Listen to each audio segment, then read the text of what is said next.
踏入地下道嘅第一步，我已經後悔，氣溫低得連呼吸都係痛，喉嚨入面似乎結咗一層冰膜，腳底踩落去，咔嚓一聲，係冰層裂開定係骨頭碎裂，我唔敢諗。阿玲攬實阿欣，行得戰戰兢兢，好似隨時會跌低。佢隻手冰冷到發抖，但緊緊揸住我就口，帶住絕望。阿欣冇喊，眼睛大大打開，望住前方黑幕。佢細細聲問咗一句：媽咪，入面有人啊！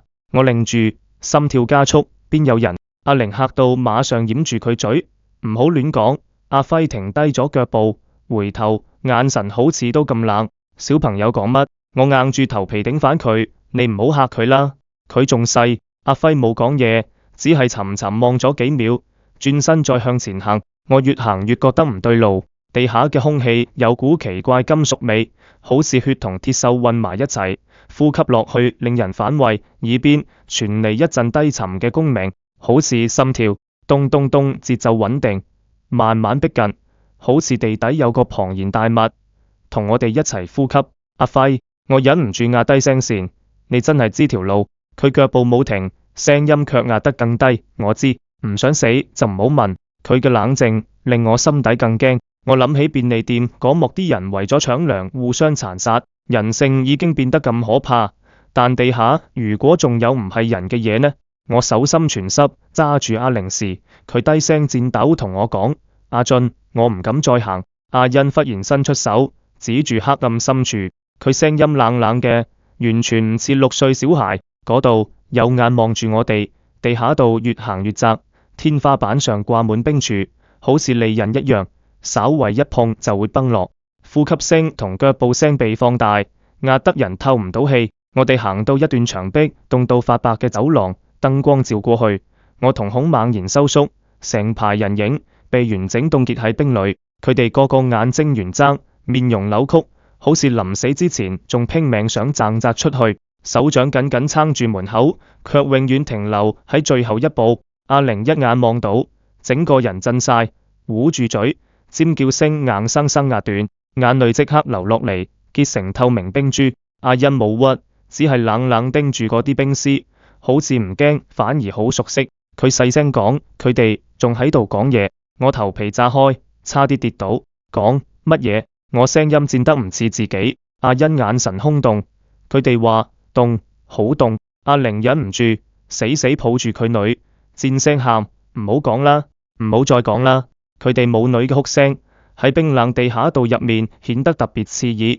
阿輝突然轉身，聲音低沉又帶威嚇：收聲，再出聲，你哋會連累大家。我心火即刻燒起，忍唔住衝前一步，攔住佢：你咁惡做咩？阿輝直直盯住我，目光冷得刺骨。你以為自己仲有得選擇？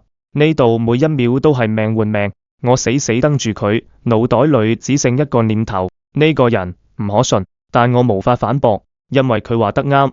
地下道傳嚟嘅共鳴聲已經越來越近，好似某啲巨大嘅東西就喺冰層後面慢慢逼近。阿輝見我冇再出聲，回頭繼續行，背影冷硬，好似鋼鐵鑄成。阿玲啜泣聲仍未停，我握住佢手，低聲講：捱落去，一定要捱落去。但我心入面清楚，呢條路根本唔係生路，而係一條被冰封嘅墓場。走到更深處，氣溫再跌，連吐出嘅白氣都凍結成霜塊，啪嗒啪嗒掉落地下。四周黑到伸手不見五指，手電光柱照出去，只能撐起一個窄窄嘅圓圈。突然，咔咔咔，後方傳嚟裂冰聲，好似有啲龐然大物正拖住身軀逼近，牆壁跟住震動，碎冰速速落下。阿玲嚇到尖聲，後面有嘢。阿輝急喝跑。我一手拖住阿玲，一手拉緊阿欣，幾乎係盡全身力衝。黑暗裏，心跳聲同腳步聲混成一片，耳邊公公作響，好似下一秒就會俾咩嘢吞晒。但跑咗唔夠幾十米，前方通道突然被厚厚冰層堵死，死路點算？我失控咁敲。阿玲抱住阿欣，嚇到全身發抖，眼淚直流。阿欣仍然冇喊，佢冰冷冷望住前方，好似早知會咁。後方聲音越逼越近，均均低沉到震到胸口發麻。黑暗裏有種無形壓迫，好似有嘢盯住我哋。